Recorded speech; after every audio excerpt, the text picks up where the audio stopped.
नमस्कार, तुमचं सगळ्यांचं स्वागत आहे माझ्या मिनी ब्लॉगमध्ये. तर आज आपल्या महाराष्ट्राचे उपमुख्यमंत्री अजितदादा पवार आपल्या सगळ्यांना सोडून अनंतात विलीन झाले आणि त्याच निमित्ताने इकडे आम्ही भावपूर्ण श्रद्धांजली देण्यासाठी सर्वजण जमलो होतो. आणि खरं तर पहिले 2 दिवस कोणालाच ही गोष्ट पटत नव्हती की दादा या जगात नाही आहेत.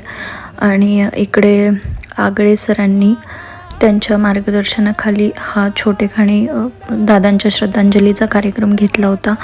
आणि तिथे त्यांचे सगळे माजी विद्यार्थी, त्याचबरोबर त्यांच्या मिसेस चित्रा आगळे, ज्या मुलांना प्रशिक्षण देतात, मुख्य प्रशिक्षक आगळे सर, आम्ही सगळे या ठिकाणी उपस्थित राहून